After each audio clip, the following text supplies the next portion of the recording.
In that, we had taken up the various powers that a yogi can get by doing the different kinds of yogic activities. This was in chapter 10, and the verse that we had completed was 22. So today we are going to start with verse 23 from chapter 10 of the Uddhav Gita.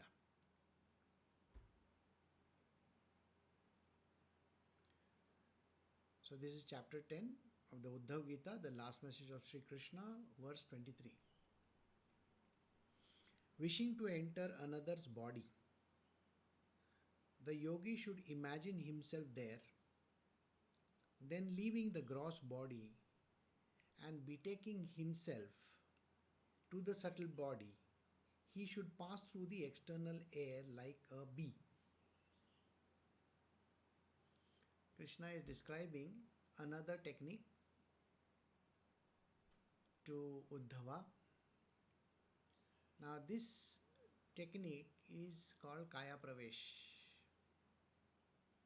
Kaya Pravesh means you can enter another person's body. There is no physical body taking up. In the sense, you cannot use what is called as the food body for the purpose of taking the other person's body. You cannot use that. That is the physical one. So the gross body cannot be used. So then what is the thing that can be used? We can use the subtle bodies. The subtle bodies comprises of the mind, the intellect, the pranic activities, and the Anandamaya Kosh, the last one. Now, this can be very clearly used. How many known cases are there of this kind? Lot of cases are there. We hear about this kind of cases on a very regular basis, but actually we don't understand that that is what has happened. Brito. So, what happens over here is, there is a physical body over there, and then there is another person who is going to assume that one. So, this person who is a yogic practitioner, what he does is, he uses these subtle bodies of this particular one so that he can enter this one. Got it? There are lots of issues which can happen along the way. The one biggest issue that happens, this body which we are talking about, the one which has got only the outer shell remaining, which means the gross body of the yogic practitioner, that body becomes redundant. Simply translating into that this body is now literally useless. So it will have no breath. It will have no heartbeats. It won't have even a mind or an intellect. Even if you try to wake it up, it will be like a zombie. So did you get that? So the one who is the yogic practitioner, that body becomes a zombie. There is nothing in it. Because he has transferred his mental and other bodies over here. So this is the first issue that happens. This body which is discarded has got terrible issues. How do you keep it alive? It is not possible to keep that body alive for a longer period of time, because as you know very well, something which is called the rigor mortis sets in it. The blood starts coagulation. The blood literally becomes heavy. You must have seen in some of the dead bodies, the body becomes a little heavier. That is because the blood settles down. The body becomes heavier. There is no flow. But there is a difference. The yogic person can actually keep that body alive. It is by means of the prana. If you recollect, I was talking about how the prana, the breath in and out breath, he can prolong it for a very long time. He can take minimum breaths. Now let us say he takes off for 3 or 4 days. So 3 or 4 days he can't breathe in that body. And now this was the case with Sai Baba of Shirdi. Sai Baba told his dearest devotee, he said, for 3 days and nights I will not be in this body. Kindly do not allow anybody to touch it. Just take care of this body and attend to it normally. So this devotee of Sai Baba sat next to the body and did not allow anyone to come near it. Though all the Hindus and the Muslims over there were very clear about it, you cannot keep the body for more than 3 days, for such a long time. We have to either burn it or we have to bury it. So they kept on saying like this. This devotee of Sai Baba insisted that I have been very clearly given an instruction. So I am not going to do that. Alright? And that is the reason why the body was preserved for 3 days. And after 3 days, Sai Baba entered that body in the form which was necessary, and he revived that body. So what Sai Baba did on the 3rd day, he used his subtle body to enter his own, and then the revival happened. So Sai Baba's case I have told you. Now I will tell you some other which happens in the normal world. The normal world, that is our world, you have heard about possessions. Somebody possessing another person's body. You have seen in some movies also, like Omen, or Exorcist. Those who have seen this kind of films will definitely know what I am talking about. The subtle body of the person who is already dead, that body is still roaming around. That body takes over the body, which is a healthy body, of another person. That is possession. And you will find that people, they have to call exorcist or do a lot of treatment for this individual to retain back his original stature. That is possession. We are not discussing possession over here. We are discussing Kaya Pravesh, which is a very, very higher activity. When the divine has to play a role, or the demonic forces have to play a role, they have a choice of taking over another person's body.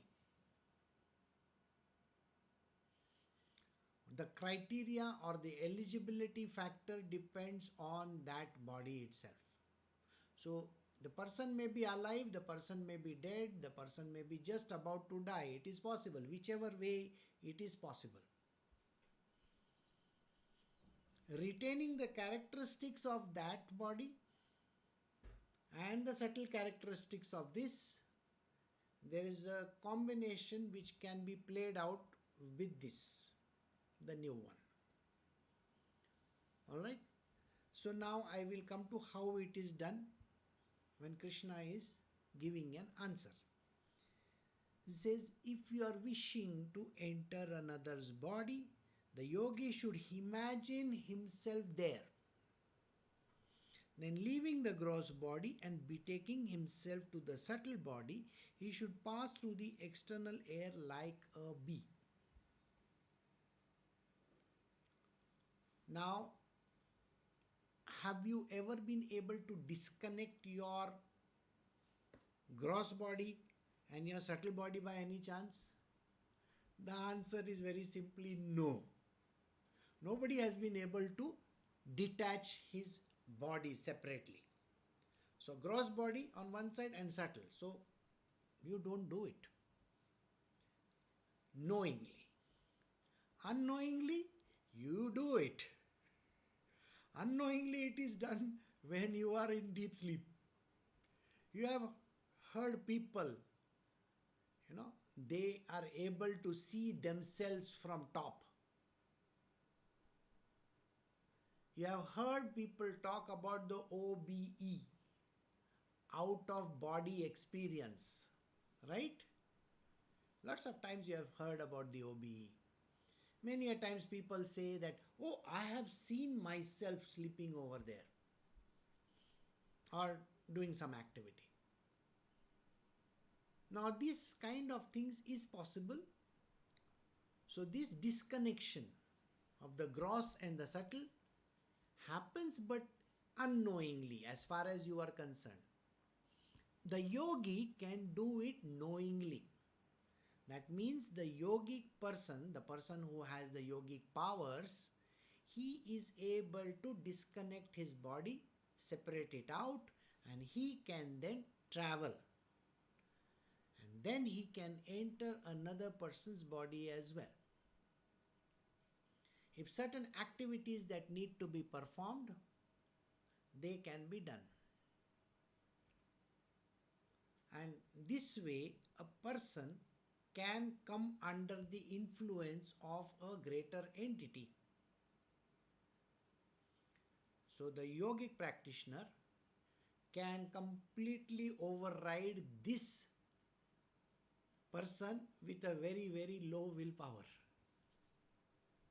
Got it? Now, if there is no body available for the divine to do its work, a new one, that means for birth, for the purpose of taking a birth, and if it is a short term, very short term activity that is needed, a couple of years. Now, if the great divinity that is there has to perform certain action for a short duration of time, they can take charge of another one person's body. It is possible. You have seen this in Adi Shankaracharya's place. He took over the body for 30 days, for a month. He kept it alive, performed all the actions that were necessary, like the old person. Nobody knew about it. His disciples were instructed to keep his body alive somewhere else. And that way he was able to keep that body alive. Got it? All right. Enough of these bodies. So let us go to the next one. So we are doing chapter 10 from the Uddhav Gita, verse 24.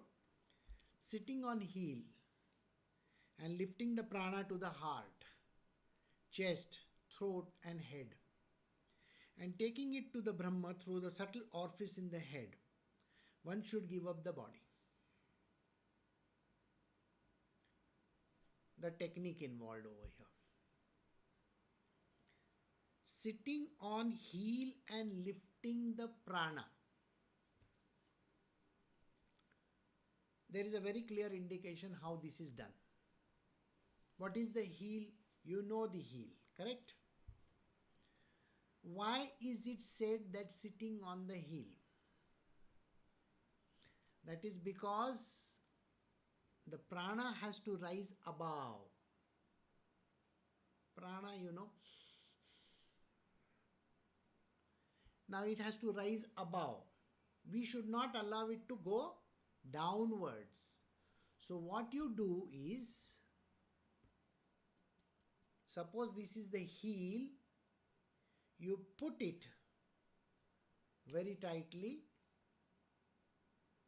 between the anus and the genitals and hold it there. Then you sit on top of that. It is called the bandha. Bandha means a lock. You lock the passageway downwards. Remember, I was telling you the passageway is like this and like this, correct? It's in the form of a U. So going inwards, going down, turning upwards, coming out from here. Now when it takes a turn at the bottom, the U turn at the bottom, most of the time, in those who do not know how to do yogic practices, they keep the bottom open.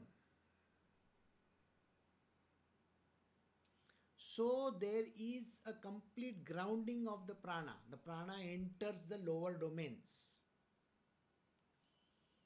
So the bandhas are very, very important. The bandha is like this. You are locking that place up so that the movement will be upward. I don't have to explain this to you in detail because you are seeing it in your own place, wherever you are, in whichever part of the world. You know, there are certain roadblocks that are put up by the police. You cannot take the highway. You can go only inside the town. Highway is not allowed. Isn't that what the police are doing nowadays because of the coronavirus? So they will say no entry over here. So they put a roadblock. In the same way, imagine a roadblock is put at the bottom. That is the reason why he says sitting on heel. You are not sitting flat on the ground. You got what I am saying? You are not sitting flat on the ground, but you are sitting on top of your heel, like this. Lifting the prana to the heart. First you have to lift it upwards. So when you take a breath up, down, when you are breathing upwards, in the yogic posture, you allow the prana to rise first to the heart level and then to the chest, then the throat, and slowly you pull it upwards to the head. Now, taking it to the Brahma, this, which is called the Sahasrahar, it is called a 1,000-petal lotus, alright? There is a location over here at the top of your head. When there is a child born in your family, you have always seen that there is a soft spot in the center somewhere. I'm sure, you know, if you put your finger over here, don't do it very harsh, okay? Otherwise you will say, Guruji said you poke over here and see. No. It's a baby, remember. When you do this, you will find that there is a very tiny spot over there where now this is the way in which it is. So it is slowly getting closed. The skull closes it after some time. That is the place from where he is talking about. Through the subtle orifice in the head, one should give up the body. That means when I am using this physical body, I am doing the prana, the pranayama, I do the breathing, and after some time I raise myself higher and higher and higher and go up to the Sahasrahar. And then from here, from the top of my head, that orifice which you remember is closed now because you are a grown-up human being. So as a kid it was open. So this orifice is now a subtle orifice. So from there the prana escapes. That way the yogic person gives up this physical body. Alright, the gross body is left over there. It may be just in a sitting posture. But there is no one inside. Knock, knock. Anybody there? Nobody there. So you can understand this. There is no one inside now. No mental person over there. Alright. Means no subtle body inside. No causal body inside. The person has escaped. So we move to verse 25. Chapter 10, Uddhav Gita. Wishing to play in the parks of the gods, one should think of the sattva in me. Then celestial nymphs who are offshoots of sattva will come in aerial cars. The yogic practitioner has got a lot of interesting activities to do if this is what it is all about. He doesn't get satisfied in the material world, so he wants to play with the nymphs over there. Like, it's a funny thing, I tell you. You are going to subtly enjoy all that world. Think, what are you talking about? It is subtly. Here in this material world, you have physical manifestation, okay? Physically, you are getting satisfied looking at all the objects around you. But, yes, of course, when you escape from the top over here, you have the choice of the heavens that you wish to go to. People normally prefer the Indra's heaven. You know the reason why? Because Indra is the enjoyer of everything. He loves to enjoy everything. So you will find that you can enter the heavens of Indra over there. All this sounds so very strange, isn't it? But let me assure you, it is possible. How many of you have tried it out? I can say none of you.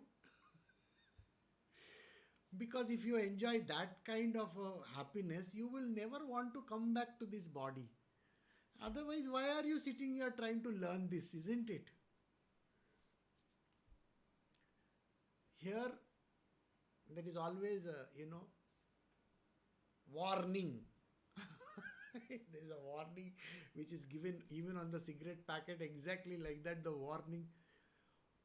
All this which I am talking about, it is possible.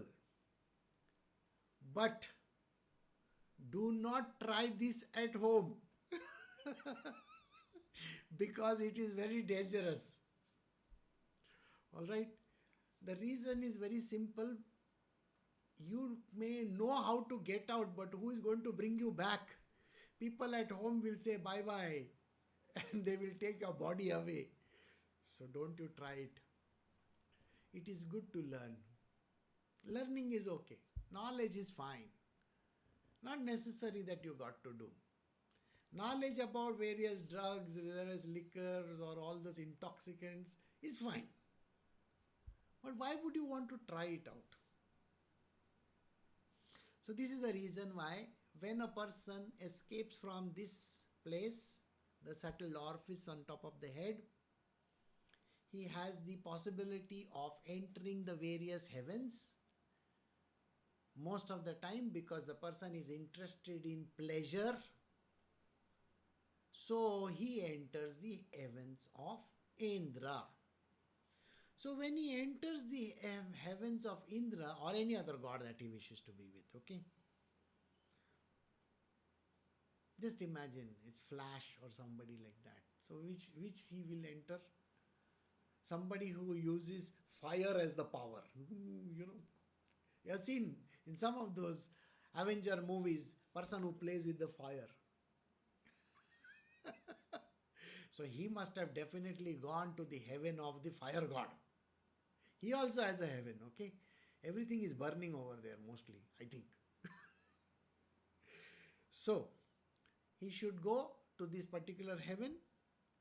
There will be the celestial nymphs over there. Naturally, enjoyment is important. So, you will have all the kinds of Las Vegas kind of activities going on over there, Nice activities going on. And you will come in the aerial cars. Yes, there are Uber services there also, but in a Lamborghini, all those fancy cars, okay, not just a simple car. You will have all your F1s and everything, okay, and there will be some super blondie who might be driving you to that place. It's an imagination. All right. We move to the next verse. In whatever form at any time a devotee of mine may reflect on a particular thing with the intellect, concentrating the mind on me as possessed of infallible will, he gets that very form. Yes, this verse is important for you. Why is it important for you? Simply because today you are struggling very, very hard in this world. Everything is difficult to come by. Money, house, children, wife, husband, you name it. There are too many issues. You have issues connected to your companies also. You are going through troubled times every single day of your life. So this verse becomes important to you. So he says over here, in whatever form, at any time, a devotee of mine may reflect on a particular thing with his intellect, concentrating the mind on me as possessed of infallible will, he gets that very form. Let us break it down for your own purposes. Let us say you have a requirement in your life. That particular requirement is connected to anything in the material domain. Again, a cautionary notice. There is a huge load of karma attached to it. You may not pay it instantly. Nothing comes free. Nothing comes free. Even this knowledge which is there doesn't come free. You may think that it is free, because you say that I want this object, and the object you will get it. Free, free, free in the material world, nothing to pay for. But the repayment is very, very huge. How big is the repayment? Lifetimes. Not just one lifetime. This is your one lifetime. You may be alive for 30, 40, 50, 60, 70, 80, 90, how many years you might be alive, doesn't matter. This is one lifetime. You have other lifetimes for which you will be paying through your nose.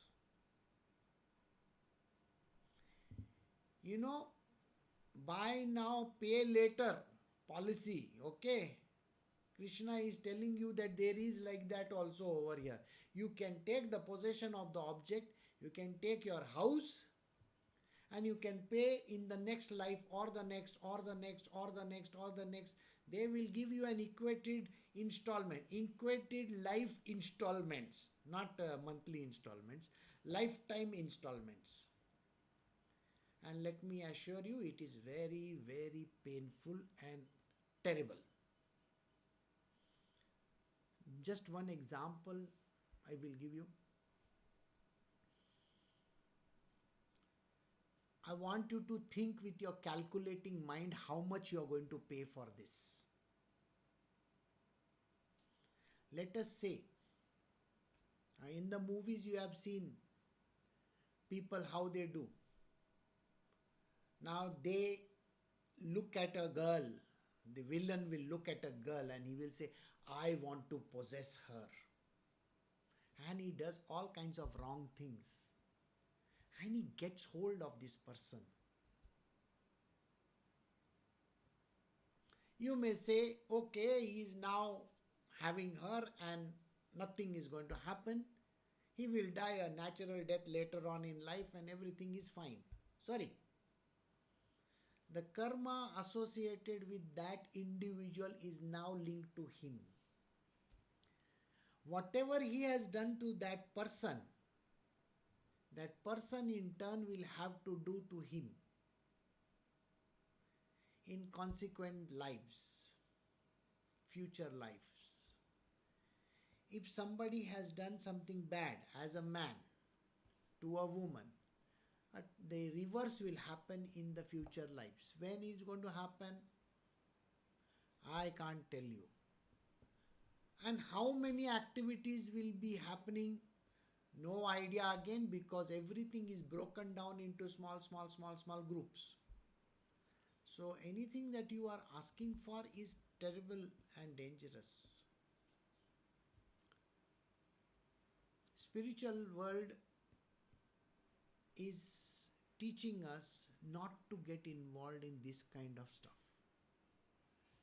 Krishna is only explaining to Uddhava because Uddhava has asked the question. Like you may ask the question to your teacher in college. How do you make this substance? But it is not necessary to make that. Knowledge is all that you need to have. So this is a knowledge that you have. You don't know how to get out of it because you are like the Abhimanyus of this world. You are going to get trapped in the karma. So don't try. But the methodology is given. The methodology is simply like this. At any point in time,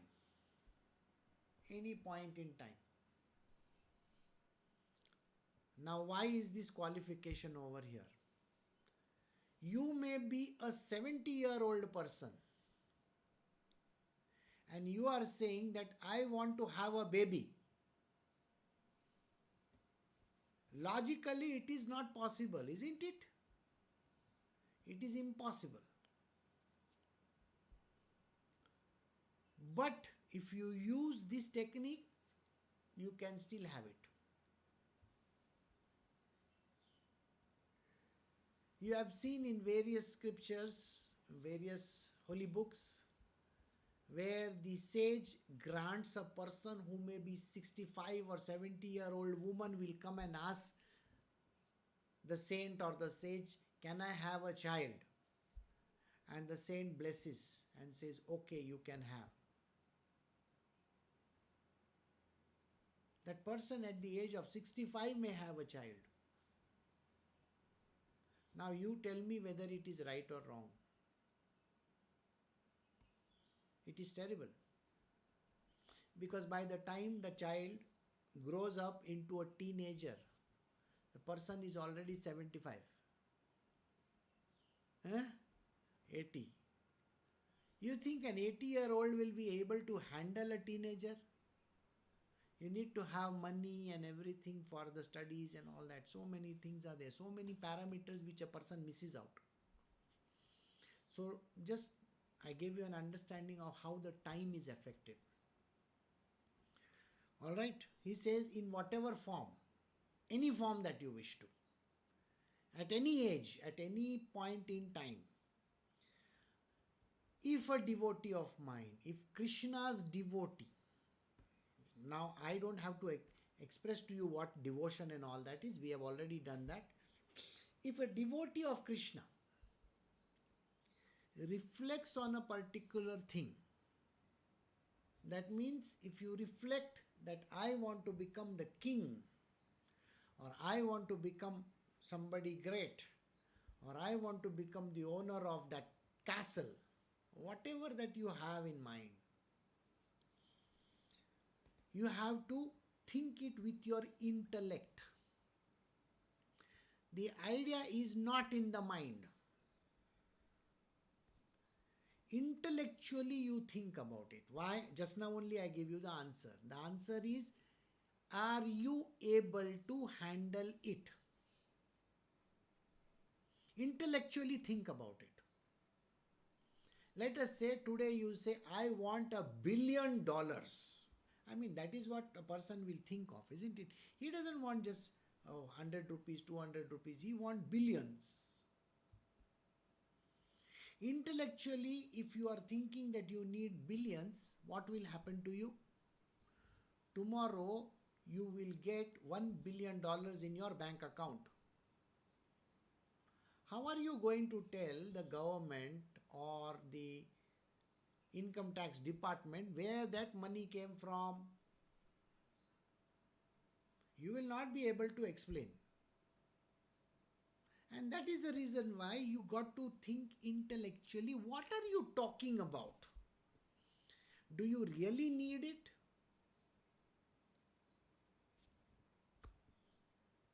So think, are you able to handle it?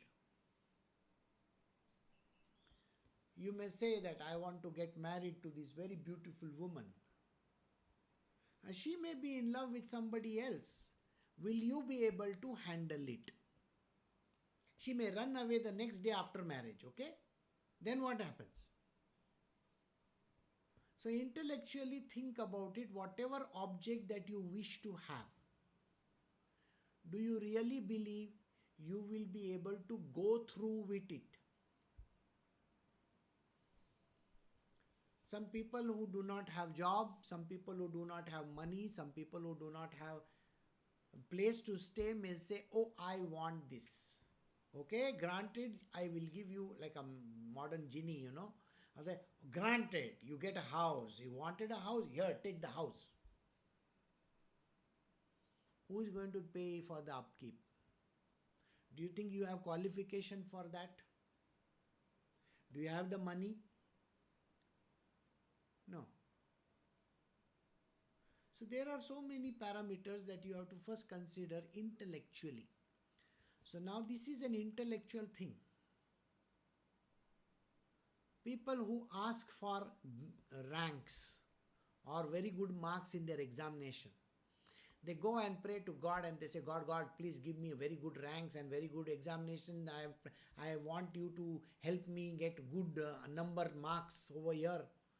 I want admission. I want to become an IAS officer, blah, blah, whatever the thing that they are looking for.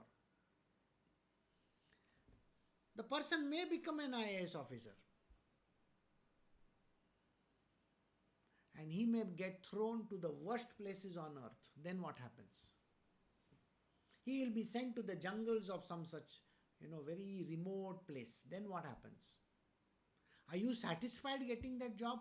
You were thinking that today I am going to ask God for an IAS seat or whatever.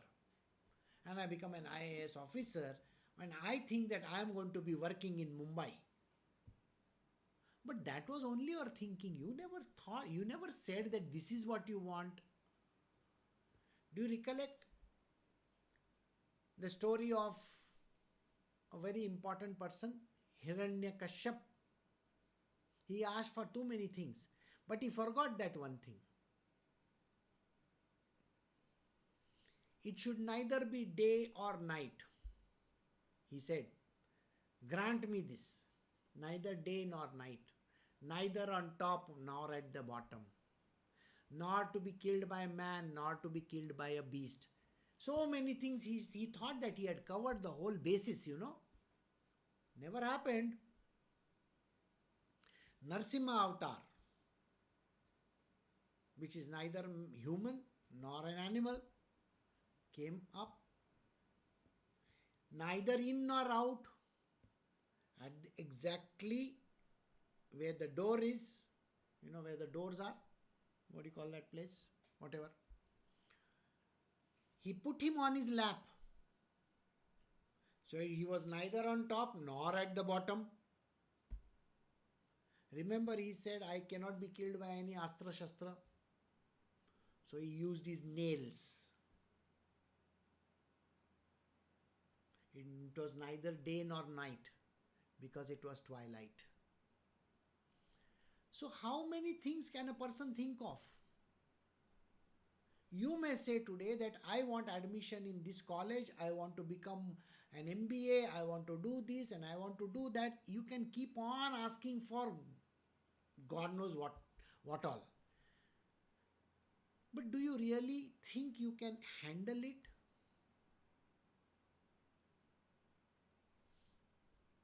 Tomorrow a person may say, I want to go to Harvard. Okay, granted Harvard. How are you going to manage? What's going to happen to the actual job that you are supposed to be doing? And that can never be understood. So that is the reason why he is giving an idea. He says if you reflect on a particular thing with the intellect, think with your intellect.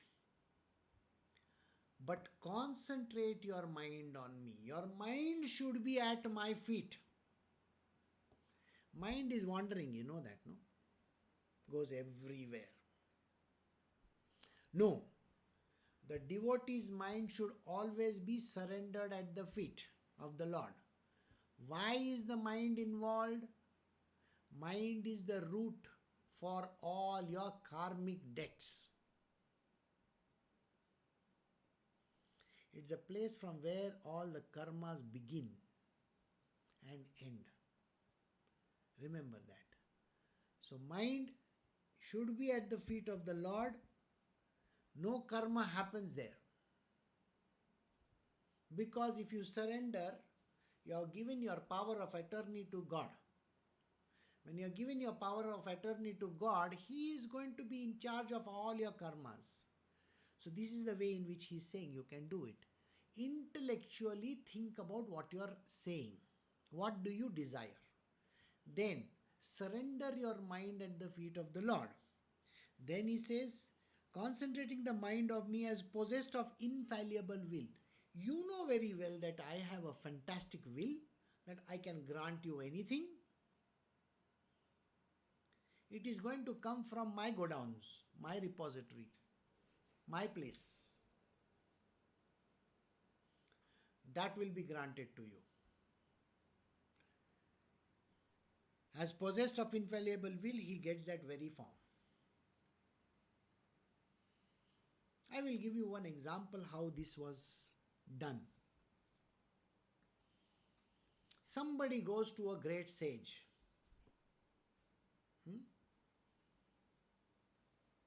And says that, you see, I am young,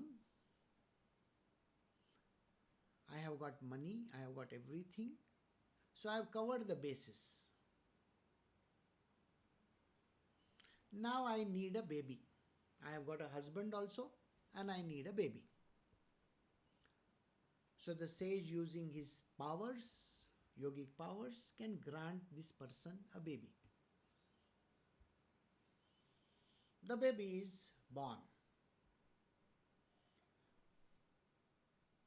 What the person didn't remember at that point in time is what will happen if the baby is born to the body. So a lot of wrong stuff happens to the body of that person. But that was not expected, that was not hoped for. So you got the baby, but you got troubles.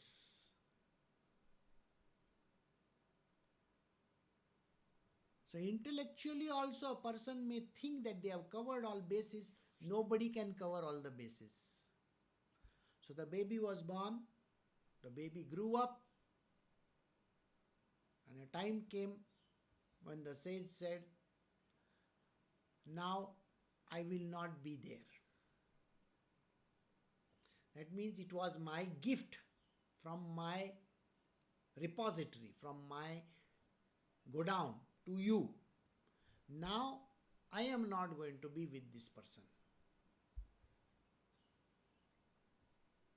And whatever the goodness, whatever the stuff that was there in this person leaves that person, becoming an ordinary mortal. How many stories of these are there? Lots. Dattatreya himself had said that I am going to leave at the age of 8, and he left. Sai Baba himself had said, I am going to go away. He went. Ramana Maharshi had left. He wrote a small letter to his father and left. All the great people in this world can do this. If you are seeking this kind of a power, you should be able to handle it carefully. That means you need to have the idea how you can take care of it. So, simple steps. Devotee of God thinks about a subject, intellectually deciphers the entire thing, gets rid of all the issues connected to asking the right question. In the mind is completely surrendered to the Lord. This person gets what he wishes for. So this is one of the powers. So we move to the next one. Chapter 10, Uddhav Gita, verse 27. He who has imbibed the nature of me, the self-contained Lord, never finds his command disobeyed anywhere like mine. Can anybody disobey God's command? No. So this particular yogi, if he takes my nature exactly the way I am, anything that he dreams of in this world, he will be able to do those activities, and everything is at his command.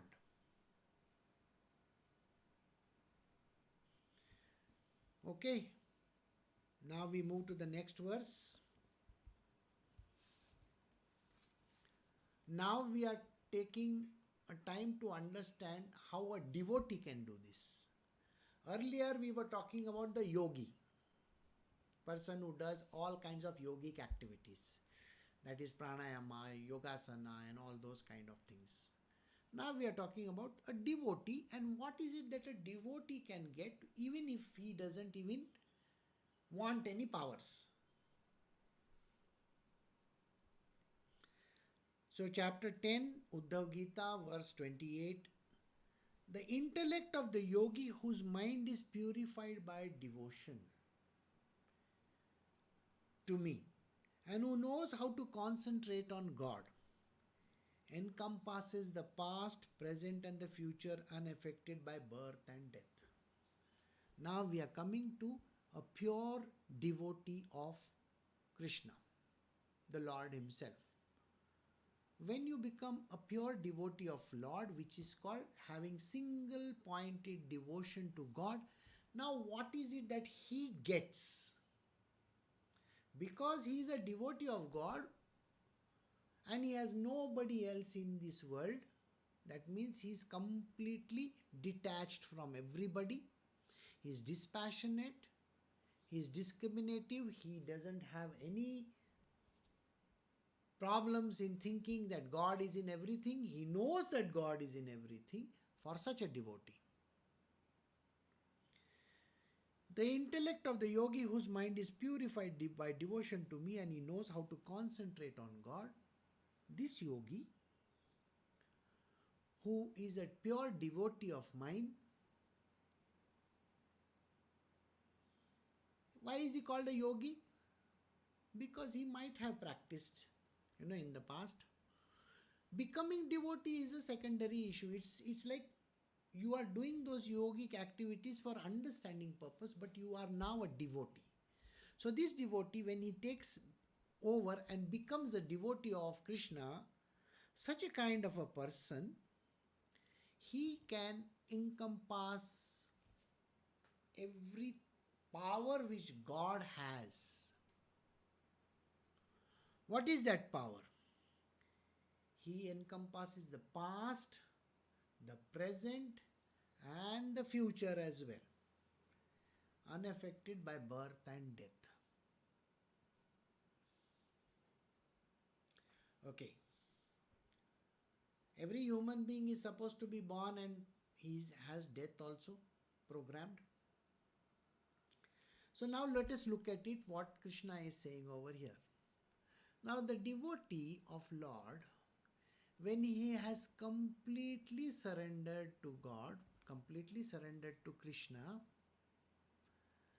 such a kind of a devotee, you think about it, whether he has any ahankar or ego in him.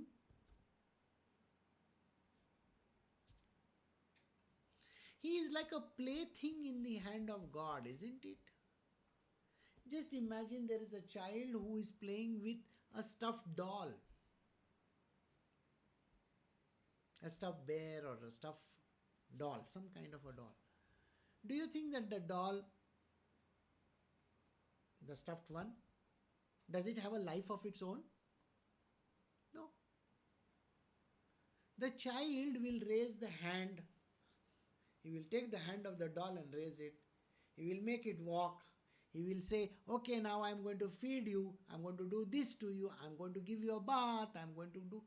Isn't it? The child does everything, isn't it? Now think of yourself as the stuffed doll. Who is the one who is playing with you? The Lord himself is playing with you. God himself is playing with you. So when the God is playing with you, he has charge of everything. He's taken charge of you. So if he wants to raise your hand, he will raise your hand. If he wants to lower your hand, he'll lower your hand. If he wants to make you eat, he will make you eat. This is a kind of a surrender that is required. You are as if a stuffed doll, a marionette. And he can raise, he can make expressions, he can move your eyes, everything he is doing, not you. So where this ego itself doesn't exist, that I am the doer, I am the doer, I am the doer, that time you should know that he is the doer. He does everything for you. He moves your body around. And when will he move? You remember the child is playing with the doll. When the child wants to play, when the child wants to play, you know, when you have seen babies, they have got a lot of toys. They take up some toys, a Barbie doll or something, and when they want to play, they will play. In the same manner, Krishna takes up this body of yours and he uses it for doing his play. That play is called the Leela. We call it Krishna Leela, isn't it? So he performs action. What is the criteria? You are like that doll. No life. He has everything. He will move your hand. He will do everything. So complete surrender. 100% faith in God, complete surrender, unconditional love. The doll has unconditional love for the child, isn't it? The doll says, I have completely surrendered to my owner. Who is my owner? The baby. And the baby will do whatever she wants with the doll, isn't it? It's like that. So, unconditional love. Even if the person is ripping off the nose or the, you know that, you have seen, the children, they rip off the head of the doll also. You should not say a word. So, as if you are a plaything, he will use you. He will do those activities provided you are a devotee. You have surrendered your intellect and your mind to him. You have unconditional love. You have absolute faith. You have totally surrendered to him. And you are that greatest devotee of his. Then everything that is done by your body is not done by you at all. So now think about it. If you are not the doer, you are just nothing in that case. You are just that plaything of God. Where is the question of death or life? That thing doesn't even come up. Like I said, the child will remove the head of the doll and throw it away. May put another head over there. May remove the hands and put another hands. Does it matter to the doll? No. Like that. Suppose Krishna rips off your hand. You think you have the choice of even complaining? Does the doll complain? No. Suppose he puts the doll near a hot fireplace. The child puts the doll near the hot fireplace. Do you think you have the objection? As a human being, do you think, as a devotee of God, do you think you will have to object? Why are you putting me near the fireplace? Why are you doing this to me? You think you have the right to even ask these questions? No way. Because the God will use you as His tool. Then your past, your present and your future has no significance whatsoever. Do you get this? There is no significance of anything. Your past, your present and your future has nothing to do with that body of yours. Because the body now belongs to the Lord. So this is what the sages do. Mirabai was completely surrendered to Krishna. Tukaram Maharaj, Sai Baba, all these great people in this world, they had completely surrendered at the will of God. The God can do anything. Jesus Christ Himself had surrendered to His Father in heaven. He never uttered a single word. He just said, forgive them. That's it. He was put on the cross. We don't have anything to say because the body doesn't belong to us anymore. The devotee doesn't have any control over his body also. It is that God's property. So in such a case, everything that you desire, that you feel, that you want, He will give. Why are you bothered about it? If you have to become a billionaire, He will make you the billionaire. If you have to become a pauper with no money in the pocket, He will make you the pauper. If He wants to make you a superstar, He will make you a superstar. Got it? If He wants to make you a CEO of a company, He will make you a CEO of a company. Why are you bothered about it? That is His choice. He wants to do some changes in the world. And if He is going to use your body, let Him do it for you. So becoming a devotee is the most brilliant thing anybody can do. There is no ego anywhere. He can do what he feels like. If He throws you in the corner over there, it doesn't matter. If He removes your head also, doesn't matter. Because you are not the body. You have completely surrendered to God and He is going to take charge of it. And this is what the devotee does. So devotees do not run after magical powers.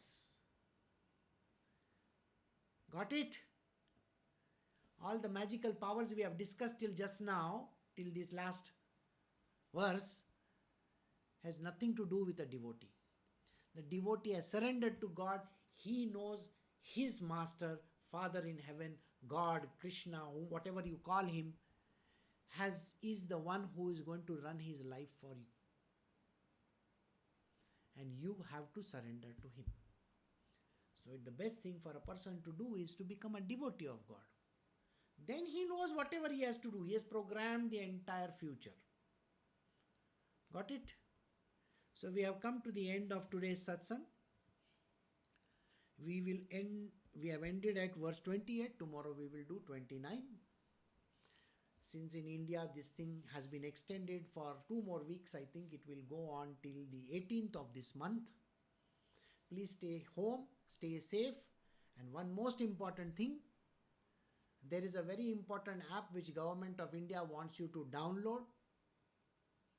It is called that Arogya Setu. So kindly download that app. Okay?